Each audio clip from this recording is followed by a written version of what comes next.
বেশ লাগছে কিন্তু মহারাজকে ঠিক এই অবস্থায় দেখি। বলছি মন্ত্রী, বলুন মহারাজ। এই আর্থিক সংকট থেকে কিছুতেই মুক্তি পাচ্ছি না।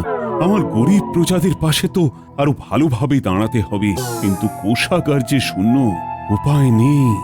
মহারাজ, এই অবস্থা থেকে আপনাকে একমাত্র বাঁচাতে পারেন নবাব বাহাদুর।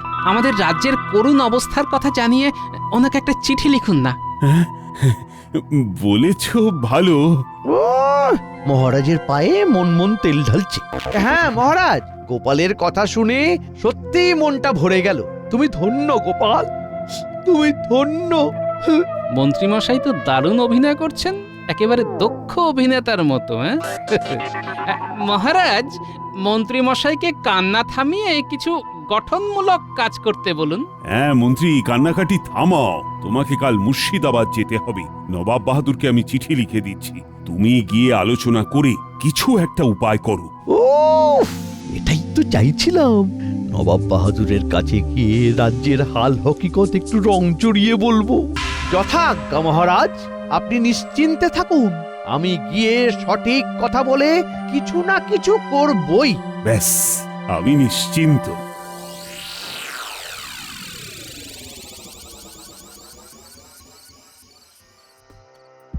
জাহাপানা, কৃষ্ণনগর থেকে মন্ত্রীমশাই এসেছেন, আপনার সাথে দেখা করতে চান। মন্ত্রী এসেছে কৃষ্ণনগর থেকে এত রাত্রে? কি ব্যাপার? যাও যাও, নিয়ে এসো নিয়ে এসো। জো হুকুম জাহাপানা। নবাব বাহাদুর প্রণাম। খুব বিপদে পড়ে আপনার কাছে এসেছি। বলো কি ব্যাপার? কি আর বলবো নবাব বাহাদুর, কৃষ্ণনগরে অরাজকতা চলছে, বুঝলেন? অরাজকতা। সেই বন্যার ধাক্কায় কৃষ্ণনগর পুরো বেসামাল। 3 বছর আগের বন্যার দাপট এখনো চলছে? এর জন্য তো আমি আগে অর্থ সাহায্য করেছি। সে কি আর আমরা জানি না? আমরা সব জানি, কিন্তু সেই অর্থ তো 9-6 হয়েছে। অর্থ 9-6 হয়েছে? কি বলছো তুমি মন্ত্রী? আমি ঠিক কথাই বলছি নবাব বাহাদুর। আমি আর অন্যায় দেখতে পাচ্ছি না। প্রজাদের দুঃখ আমাকে বড় কষ্ট দিচ্ছে। শান্ত হও শান্ত হও, আমার কাছে কান্নাকাটি করো না। আমার মনটা ভীষণ নরম। ক্ষেত্র প্রস্তুত, এইবার আসল অস্ত্রটা বার করি। নবাব বাহাদুর, আমি মহারাজের আদেশ পালন করতে পারছি না। মহারাজ আমাকে এখানে পাঠিয়েছিলেন আর্থিক সাহায্যের জন্য। ঠিক আছে, আমি আর্থিক সাহায্য করতে প্রস্তুত। না, মহারাজের হাতে আর একটি কানা করিও না। আপনি নিজে গিয়ে দরিদ্র প্রজাদের হাতে সাহায্য তুলে দেবেন। জাহাপানা, মন্ত্রীমশাই একেবারে সঠিক কথা বলেছেন। ঠিক আছে, তাই হবে। আপনি আপনি আমাকেও অবিশ্বাস করুন। মানে তোমাকেও অবিশ্বাস করব? হ্যাঁ করবেন, কারণ আমিও হলাম ওই মহারাজেরই মন্ত্রী। কে জানে, আমার মনেও তো লোভ জন্মাতে পারে। তাই তাই আপনি আপনার গুপ্তচর পাঠিয়ে সবটা দেখে শুনে নিন নবাব বাহাদুর। মন্ত্রী তুমি ধন্য। এসো এসো এসো, তুমি আমার বুকে এসো। ও কি অপার শান্তি! আহ, তুমি চিন্তা করো না, আমি কালকেই কৃষ্ণচন্দ্রকে চিঠি পাঠাবো।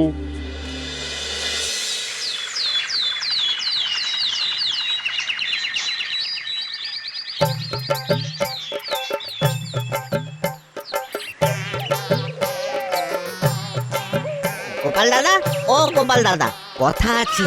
কি কথা? আমি মন্ত্রী মশাইকেই তো দেখলাম খুব ব্যস্ত সমস্ত হয়ে বটা ঘটার বাড়ির দিকে গেলেন। বলো কি ভোলা, বটা ঘটার বাড়ির দিকে মহারাজের সাথে দেখা না করে? তোমাকে দেখতে পাইনি তো। না গোপাল দাদা, খুব ব্যস্ততার মধ্যে ছিলেন তো, তাই দেখতে পাননি। ঠিক আছে ঠিক আছে, খবরটা দিয়ে খুব উপকার করেছো বুঝলে। আর একটা কথা, তুমি মন্ত্রী মশাইকে সময় পেলে একটু নজরে রাখবে, কেমন? ঠিক আছে গোপাল দাদা, ঠিক আছে। মন্ত্রী মশাই রাজসভা ছেড়ে বটা ঘটার ঘরে কি করছেন?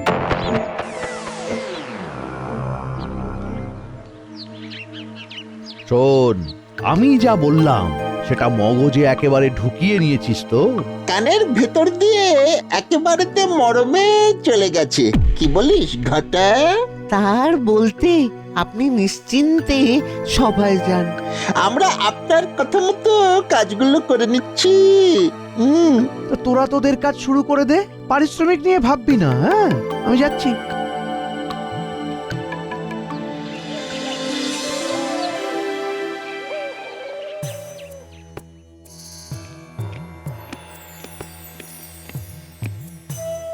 এই তো মন্ত্রী এসে গেছে।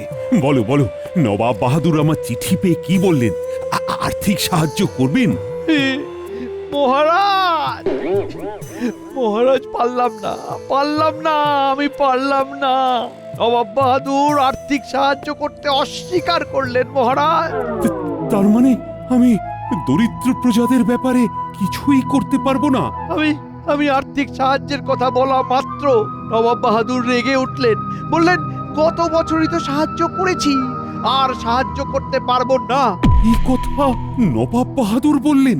শুধু কি তাই, বললেন গত বছর যা সাহায্য করেছি সেগুলোর হিসেব চাই, কি কি খাতে খরচ হয়েছে সব দেখব। এবার কি হবে মহারাজ? মন্ত্রীমশাই দেখি ঘন ঘন চোখের জল ফেলছেন। দেশের মানুষের জন্য এত দরদ। মন্ত্রীমশাই, কাঁদবেন না, শান্ত হয়ে বসুন। এই কদিন ধরে দেখছি আপনি খুব কাঁদছেন। কাঁদবো না? বলো, কাঁদবো না? মহারাজের এই অসম্মান তো আমি আর দেখতে পাচ্ছি না। ও, তাই বুঝি মুর্শিদাবাদ থেকে ফিরে মহারাজের সাথে দেখা না করে প্রথমেই বটাঘটার সাথে দেখা করতে গিয়েছিলেন? মানে আমি বটাঘটার বাড়ি গেছি, এই কথাটাই গোপাল জানলো কি করে? গোপাল, তুমি আমাকে দেখেছো? কোথায় দেখেছো? আমি আপনাকে দেখিনি, কিন্তু কিন্তু কি গোপাল, কি হলো? চুপ করে থেকো না। আমি দেখিনি, কিন্তু আমার কাছে খবর এসেছে। সম্পূর্ণ ভুল কথা। কাকে দেখতে কাকে দেখেছে মহারাজ? আমাকে কি অতটাই নির্বোধ ভাবেন? না না, ভাবিনি। গোপাল, তোমার কোথাও ভুল হচ্ছে। মন্ত্রী কি এরকম ঘটনা ঘটাতে পারে? ঠিক আছে, বৃহত্তর স্বার্থে কিছুটা পিছু হটে। তাহলে তাই হবে, হয়তো ভুলই দেখেছে। দুঃখিত মন্ত্রী মশাই।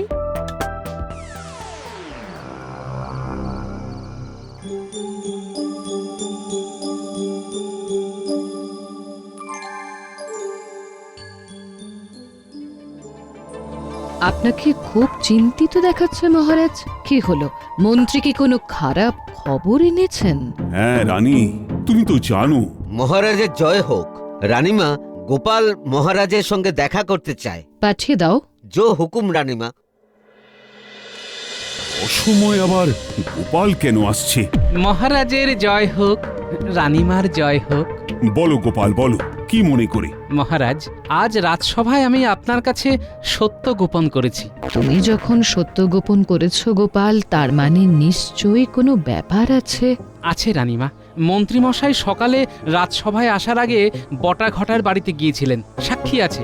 আমি সাক্ষীর ক্ষতির আশঙ্কায় নামটা বলিনি মহারাজ। সাক্ষীর ক্ষতির আশঙ্কা? আমি বেঁচে থাকতে? বলো বলো তার নাম। উত্তেজিত হবেন না মহারাজ, আমাদের ঠান্ডা মাথায় কাজ করতে হবে। আমাদের মন্ত্রী নিশ্চয়ই কিছু ষড়যন্ত্র করে এসেছেন। বলছো? হ্যাঁ মহারাজ, আপনি খুব সহজ সরল মানুষ, তাই আপনি মন্ত্রীর অভিনয়ে বিশ্বাস করেছেন। কথায় কথায় কেঁদে ফেলা, এটা কি খুব স্বাস্থ্যকর লক্ষণ মহারাজ? অতি ভক্তি চোরের লক্ষণ। গোপাল ঠিক বলেছে মহারাজ। আমার মনে হচ্ছে মন্ত্রী নবাব বাহাদুরের কাছে আপনার নামে কিছু ভুল কথা বলেছে মহারাজ। ঠিক আছে, কাল রাজসভাতেই ওকে ধরব। না না মহারাজ, সেটা ঠিক হবে না। মন্ত্রীমশাই কি বুঝতেই দেব না যে আমরা ওনাকে সন্দেহ করছি? তাই তো বলি, গোপাল থাকলে কোনো বিপদ ছুঁতে পারবে না। ঠিক আছে গোপাল, ঠিক আছে, তুমি যা বলবে সেটাই হবে। মহারাজ, হাতে আমাদের একটা দারুণ অস্ত্র আছে। সেটার কথা আপনার মনে নেই? নবাব বাহাদুরকে কাছে টানার অস্ত্র। নবাব বাহাদুরকে কাছে টানার অস্ত্র? কি সেটা? আমি জানি গোপাল কি বলতে চাইছে। রাখির কথা তো? হ্যাঁ রানীমা, রাখির কথা। নবাব বাহাদুর আপনাকে বোন মানেন। আপনি প্রতি বছর নবাব বাহাদুরকে রাখি পরান, এবারও পরাবেন। প্রতি বছর মহারাজ নবাব বাহাদুরকে আমন্ত্রণ করেন। এবারে পরিস্থিতি সম্পূর্ণ বদলে গেছে। আমি পত্র লিখলে নবাব বাহাদুর মনে করবেন নবাব বাহাদুরকে খুশি করবার চেষ্টা করছি। নবাব বাহাদুর তৎক্ষণাৎ আমার আমন্ত্রণ পত্র ছিঁড়ে ফেলবেন। আপনি তো লিখবেন না মহারাজ, লিখবেন তো রানীমা, আর পত্রবাহক আমি। পুরো বিষয়টা থাকবে গোপন, মন্ত্রীমশাই জানবেনই না যে আমি মুর্শিদাবাদে গেছি। ঠিক আছে গোপাল, আমি চিঠি লিখে রাখবো। আর দুদিন বাদে রাখি পূর্ণিমা, এর মধ্যে সবকিছু হবে। হবে রানীমা, হবে। রানীমা, আপনি এমন ভাবে চিঠি লিখবেন যাতে নবাব বাহাদুরের মনটা তার বোনের জন্য কেঁদে ওঠে। ঠিক আছে, তাই হবে। আর মহারাজ, আপনি কোষাধ্যক্ষ মহাশয়কে দিয়ে নবাব বাহাদুরের দেওয়া আর্থিক সাহায্যের হিসেবটা তৈরি করে রাখবেন। আমি কাল মুর্শিদাবাদ যাব, ওটা নিয়ে যাব। ঠিক আছে গোপাল, তুমি যেটা চাইবে সেটাই হবে। তাহলে এখন আমি যাই মহারাজ। যাই বলতে নেই গোপাল, বলো আসি। আসি রানীমা, প্রণাম।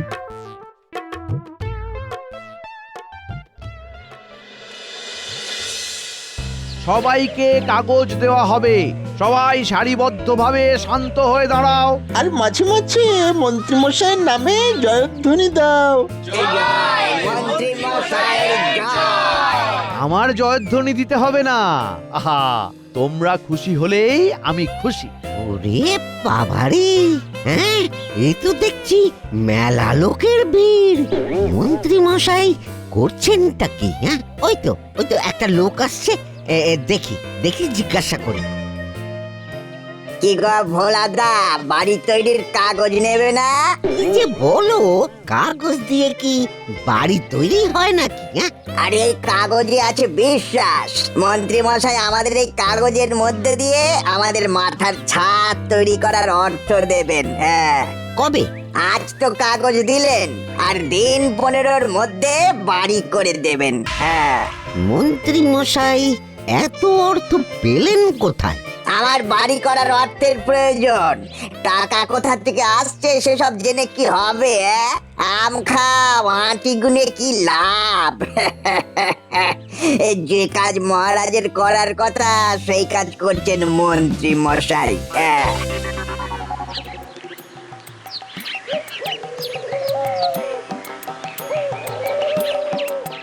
কি গো ভোলা, কিছু খবর আছে নিশ্চয়? আছে মানে ভরপুর খবর। মন্ত্রী মশাই কি একটা কাগজ দিচ্ছেন। সবটা খুলে বলো দেখি। তুমি তো বলেছিলে মন্ত্রী মশাইয়ের দিকে একটু নজর রাখতে। তা সকালে আমি তোমার কথা মতো ওই মন্ত্রী মশাইয়ের বাড়ির দিকে হাঁটা লাগালাম। তারপর দেখলাম সবাইকে কাগজ দেওয়া হবে। কি গো ভোলাদা, বাড়ি তৈরির কাগজ নেবে না? আমাদের মাথার ছাদ তৈরি করার অর্থ দেবেন। হ্যাঁ, বাড়ি করে দেবেন। হ্যাঁ, তাই নাকি? ঠিক আছে, দেখছি। খুব বড় কাজ করেছে তুমি। এখন গিয়ে দোকান খোলো, আমি রাজসভায় যাই।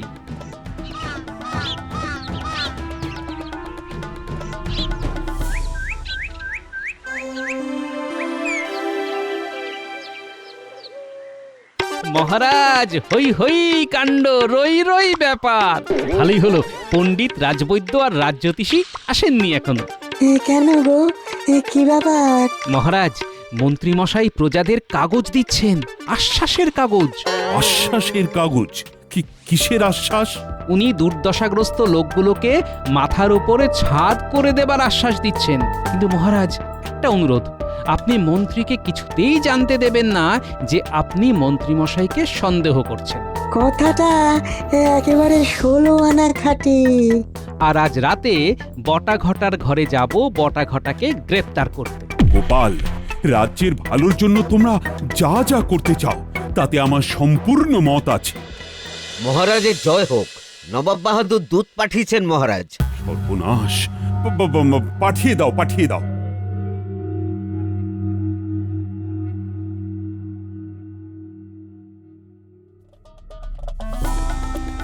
কি গো মন্ত্রী, তুমি এত দেরি করছো কেন? এদিকে আমার কি অবস্থা দেখেছো? এসো রাজবৈদ্য, পণ্ডিত, রাজজ্যোতিষী। আমি তো এসে পড়েছি মহারাজ। দূত নাও, তোমার কি বলার আছে বলো। নবাব বাহাদুর এই পত্র পাঠিয়েছেন। মন্ত্রী, তুমি পড়ো।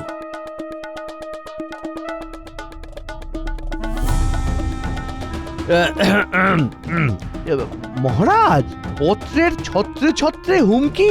আমরা জানি হুমকি, তবু কি লেখা আছে সেটা পড়ুন, আমরা সেটা জানতে চাই। হ্যাঁ পড়ুন, না কেঁদে।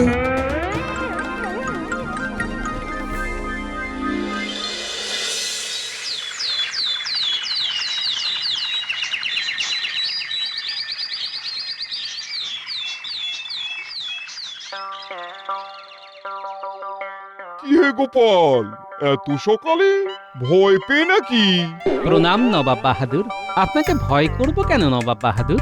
আপনাকে তো ভালোবাসবো, শ্রদ্ধা করব, আর আপনি যেটা আদেশ করবেন সেটাকে মান্য করব। এটাই তো আমার রাজ্যের রানীমা মানে আপনার বোনের আদেশ। বোন? হ্যাঁ, বোনই তো, কিন্তু কি যে হয়ে গেল। কি হয়ে গেল নবাব বাহাদুর? কিছুই তো হয়নি। আমি তো এসেছি ভাই বোনের দূরত্ব মিটিয়ে দেবার জন্য। আপনার সাথে মহারাজের মতভেদ হতেই পারে, কিন্তু সেই মতভেদের জন্য আমার রানীমাকে ভুগতে হবে কেন? জানেন তিনি আপনাকে কত দুঃখে চিঠি লিখেছেন। আমার বোন আমার জন্য চিঠি লিখেছে? কোথায় কোথায় ও চিঠি? দাও দাও দাও দাও আমাকে। ওষুধ ধরেছে। বোনের চিঠি দাও দাও গোপাল। এই নিন নবাব বাহাদুর।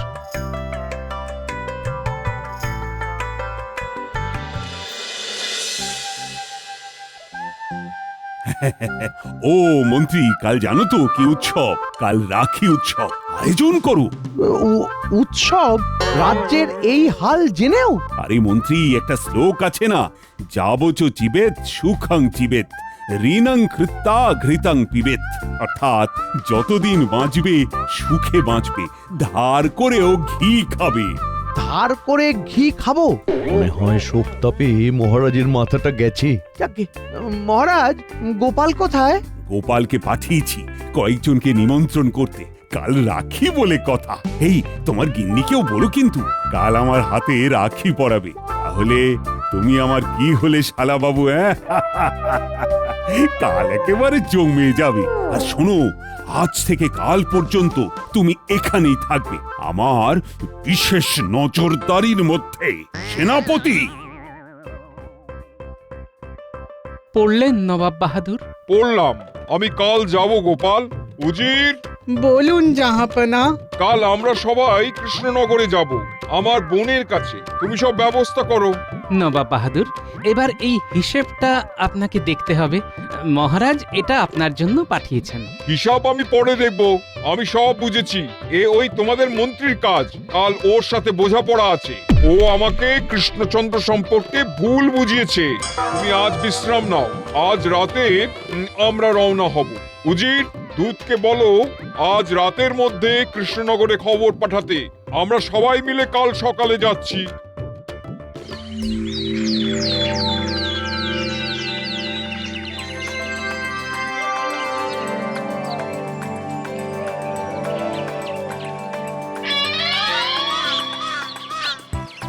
গুলটে, আয় তোর হাতে রাখি পরাই। তাই না, হাত বাড়িয়ে দিয়েছি। এরপর আমাকে পড়াবি পুটি। মহারাজ, আসুন আসুন, আপনার হাতে রাখি পরিয়ে দিয়ে। দাও দাও, পরিয়ে দাও।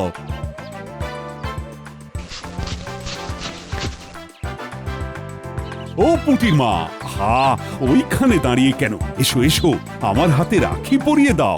সবাই এগিয়ে আসুন, সবার হাতে রাখি পরাবো।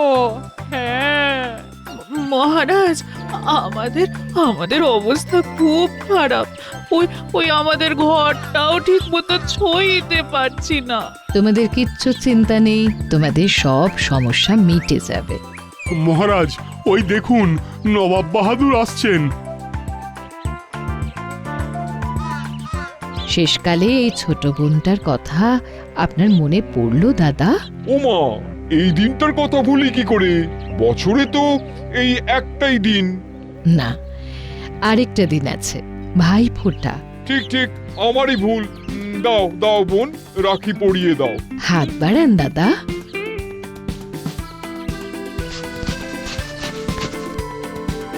তুমি চির সুখী হও। দাদা আর বোনের এই বন্ধন যেন যুগ যুগ ধরে অক্ষত থাকে। গোপাল, মন্ত্রীর হাতে দড়ির রাখি পরিয়ে দাও। আচ্ছা আমি কি করলাম? মন্ত্রী মশাই, আপনার সব পাপ কাজের সাক্ষী ধরা পড়েছে, বটা ঘটা তারা সব স্বীকার করেছে। তুমি এত বেঈমান, এত নীচ! ছি ছি ছি ছি ছি! তোমার মুখ দেখতে চাই না। সেনাপতি, ওদের বটা ঘটাদের সাথে কয়েদ করে রাখো। সবাই পড়বে ফুলের রাখি আর মন্ত্রী পড়বে দড়ির রাখি। পড়াও সেনাপতি, আমার সামনে পড়াও।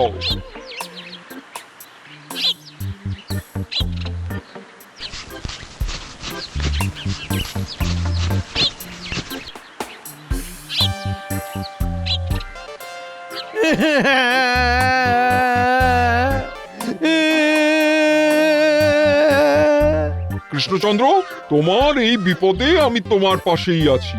প্রজাবৃন্দ, বন্যায় তোমাদের যা ক্ষতি হয়েছে তা সব পূরণ হয়ে যাবে। এটাই রাখি পূর্ণিমার উপহার। জয় মহারাজের জয়! জয় রানীর জয়!